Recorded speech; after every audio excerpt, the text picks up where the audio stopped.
तुम्हाला जर सकाळच्या गडबडीत काहीतरी हेल्दी, टेस्टी, पटकन तयार होणारं आणि पोटभरीचं, तर तुम्ही हा नाश्ता नक्की ट्राय करा.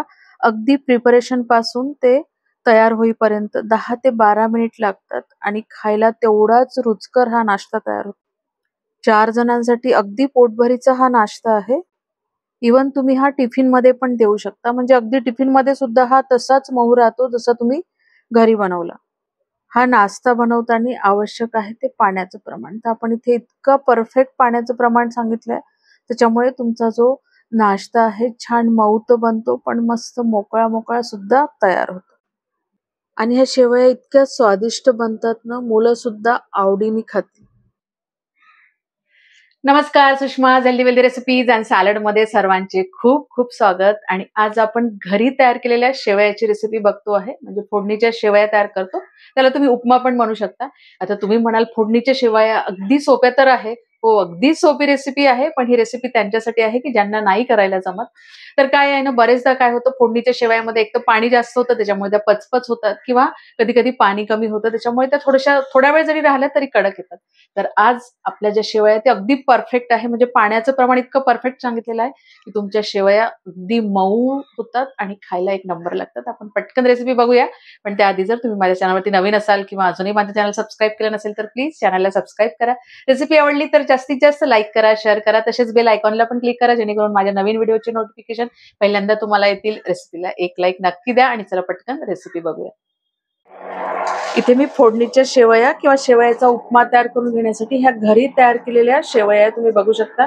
किती सुंदर अशा शेवया आहे आणि खायला खूप छान लागतात ह्या घरी तयार करून घेतलेल्या शेवया. तर ह्या शेवया ना मी अशा बारीक करून घेतल्या, कारण लांब लांब होत्या. तर उपमा करायसाठी त्या बारीक करणं गरजेचं आहे. तर थोडंसं हाताच्या साहाय्याने असं याला बारीक करून घ्यायचं आणि पाणी किती घालायचं त्यासाठी ना ह्या शेवया मोजून घ्यायच्या. तर एखाद्या तुमच्याकडे असणाऱ्या कुठल्याही भांड्याने तुम्ही ह्या शेवया मोजून घ्या. तर त्यासाठी मी इथे मीडियम आकाराचा एक कांदा घेऊन घेतलेला आणि कांद्याला अशा पद्धतीने कापून घेतलेला. नंतर 3 तिखटवाल्या हिरव्या मिरच्या घेऊन घेतलेल्या, त्यांनाही असं बारीक बारीक कापून घेतलेलं आहे. एक छोट्या आकाराचा टोमॅटो आहे, त्यालाही असं बारीक कापून घ्यायचं. आणि एक गाजर घेतलं आहे, गाजराची सालं काढून त्यालाही बारीक बारीक कट करून घ्यायचं. आणि हे मी 10 ते 15 फ्रेंच बीन्स घेतले आहे. या सगळ्याला आपण स्वच्छ धुवून घेतलेलं आणि हे पण असं बारीक बारीक छान कापून घ्यायचं. तुम्ही याच्यामध्ये अर्धी सिमला टाकू शकता बारीक कट करून, किंवा मटार जे आहे ते पाव कप मटार घालू शकता याच्यामध्ये. बीन्स माझ्याकडे छान फ्रेश होत्या म्हणून मी थोड्याशा जास्तच घेऊन घेतलेल्या. कोथिंबीर लागणार आहे, तर थोडीशी कोथिंबीर पण मी स्वच्छ धुवून बारीक कट करून घेणार. हा एवढा आपण कढीपत्ता घेऊन घेतलेला. आता शेवयाच्या फोडणीसाठी कढईमध्ये तेल घालून घेऊ. तर साधारण 2 टेबलस्पून मी तेल टाकून घेते. त्याच्यामध्ये तेल तुमच्या आवडीने टाका. 1 चमचा मोहरीला तडतडू द्यायचं. मोहरी तडतडली की त्याच्यामध्ये 1 चमचा जिरं घालून घेऊ. तर जिरं फुललं की हा चिरून घेतलेला कांदा त्याच्यामध्ये टाकून देऊ आणि कांद्याला थोडं सॉफ्ट होईपर्यंत आपण परतवून घेऊ. कांदा सॉफ्ट झाला की त्याच्यामध्ये हिरवी मिरची घालून घेऊ आणि हिरवी मिरचीलाही थोडा वेळ आपण या तेलामध्ये होऊ देऊ. आता त्याच्यामध्ये हे बीन्स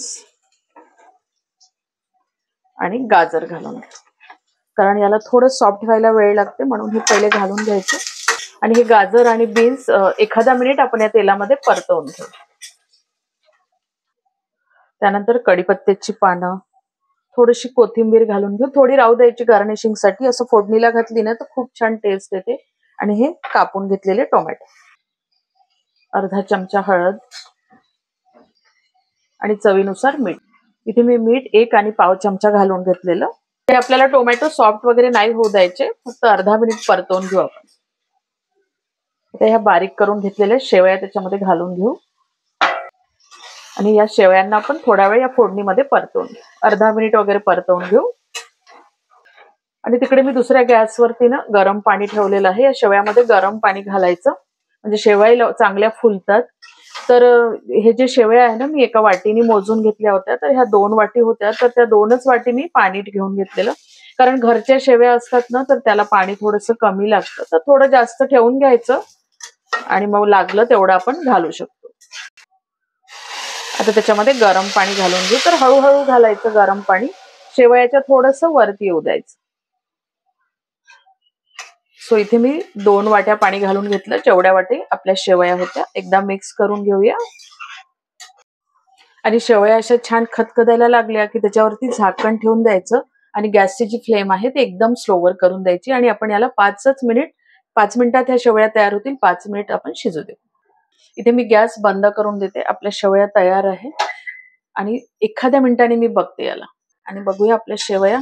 येस, तुम्ही बघू शकता किती सुंदर आपल्या ह्या शेवया तयार झाल्या बघा.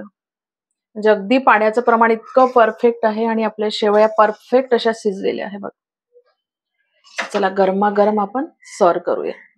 आणि अशा छान मोकळ्या झालेल्या आहे आणि खूप चांगल्या शिजल्या. म्हणजे शेवया तुम्ही चांगल्या शिजवून घेतल्या ना तर त्या चवीला पण खूप चांगल्या लागतात. म्हणजे असं मोकळ्या मोकळ्या व्हायला पाहिजे त्या नादात जर शेवया प्रॉपर शिजल्या नाही ना तर मग त्या खायला चांगल्या लागत नाही आणि पटकन अशा रफ येऊन जातात किंवा कडक येऊन जातात. म्हणून पाण्याचं प्रमाण जे आहे थोडं जास्त झालं तरी चालते पण कमी नको व्हायला. पण हे गरमागरम छान सर्व करू. Yes, perfect.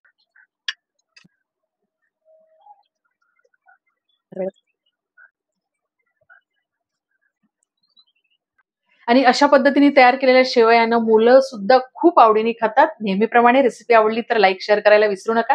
परत भेटूया अशाच एका छानशा रेसिपी सोबत. तोपर्यंत धन्यवाद.